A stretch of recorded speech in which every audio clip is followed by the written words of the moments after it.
va aller voir les mails. Hop. Ah tiens, Netflix, un nouveau film, qu'est-ce que c'est?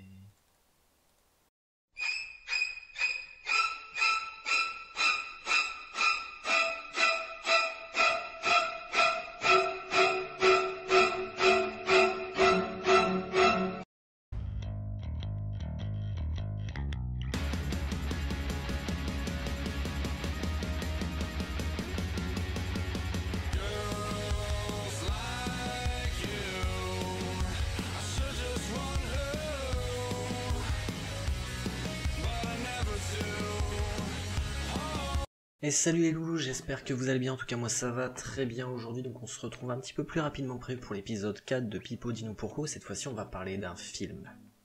Et ouais, le premier, et pas des moindres, Bleach, le film.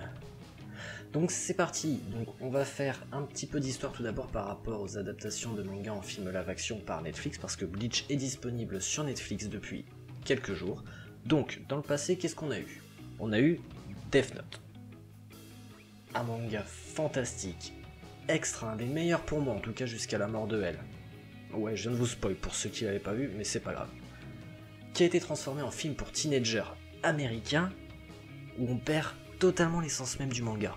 Bref, c'est loin d'être un chef-d'œuvre, et pour ceux qui aiment le genre, ça se regarde, mais comme n'importe quel autre film américain avec des adolescents. Ensuite, on a Fullmetal Alchemist. Des effets spéciaux pas trop mauvais, mais qui restent trop en surface et ultra surjoués. J'ai encore l'image de Wenry qui fait ça.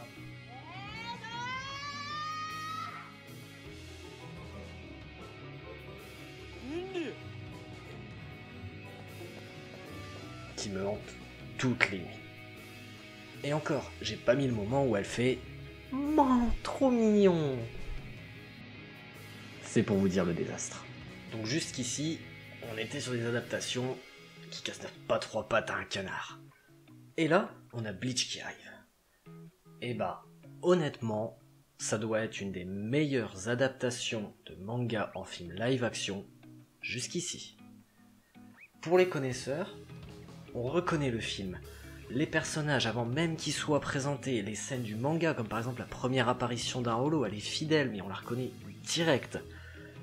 Pendant le film, j'ai revu des chapitres complets du manga, notamment les tout premiers, ils sont quasiment là, on les reconnaît, on peut les suivre page par page. J'ai fait le test justement à côté, j'avais le manga d'ouvert, je disais, c'était limite page par page, et ça franchement déjà c'est bien pour les connaisseurs.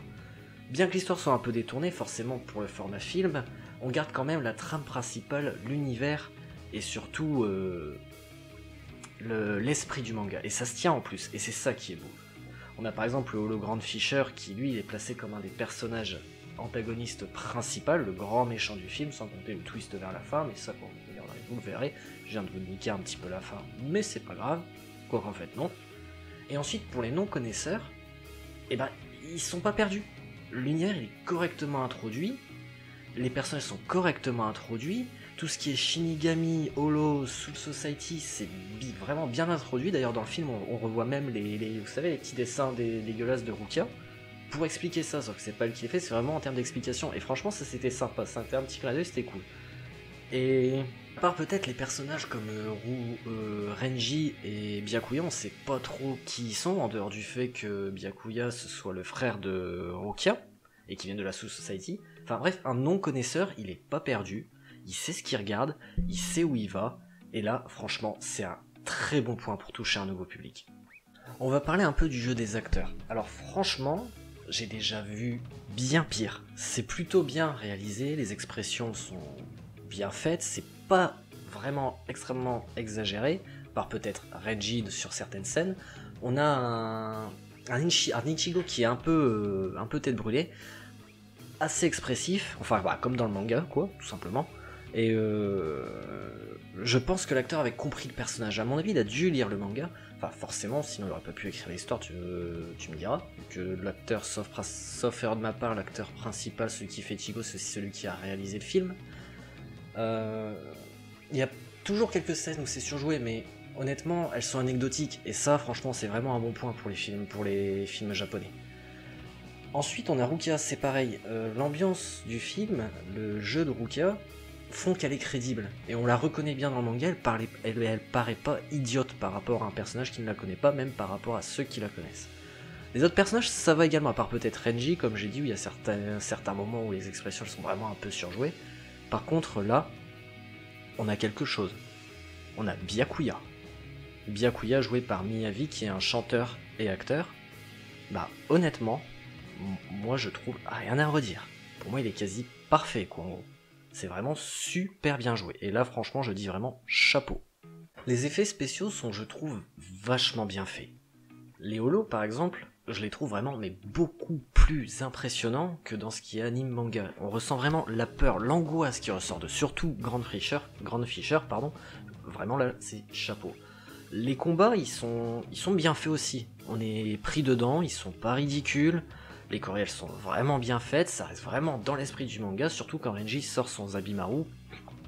On pourrait s'attendre au pire, mais honnêtement, s'ils font une suite, si vraiment ils font, sachant ce qui se passe après, on peut s'attendre vraiment à des combats qui sont très spectaculaires. On a aussi quelques images de la Soul Society à un moment donné, mais elle apparaît vraiment comme un monde qui est mystérieux, qui est lugubre, un petit peu sombre en fait. Et ça, c'est un petit peu dommage quand on voit l'image qu'elle a.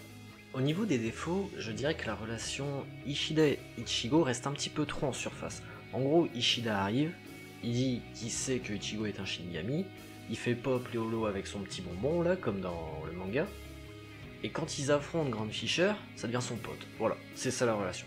Je peux comprendre ce choix, on pouvait pas vraiment rentrer dans le détail de cette relation là, étant donné que le film fait 1h45, et pour pas trop faire traîner l'histoire, bah, il faut faire avancer l'intrigue.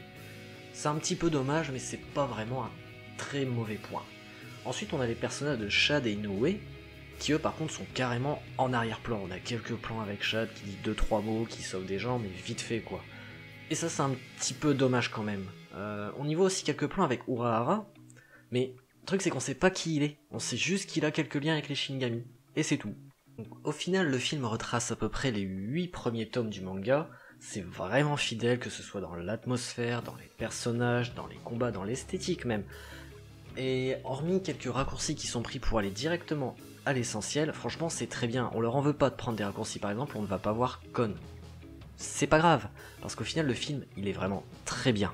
J'ai vraiment passé un bon moment, et qu'on connaisse Bleach ou alors qu'on aime juste les films d'action, c'est un film que je recommande, réellement. Et voilà, c'est fini pour ce 4ème épisode de Pipo dis-nous pourquoi. Donc Pipo dis-nous pourquoi on doit regarder le film Bleach. Donc comme d'habitude, si vous avez aimé, n'hésitez pas à mettre un petit pouce bleu juste en dessous, à mettre des commentaires ou à vous abonner. En fait non, mettez des commentaires pour me dire ce que vous avez pensé du film. Et on se retrouve une prochaine fois. Allez, ciao!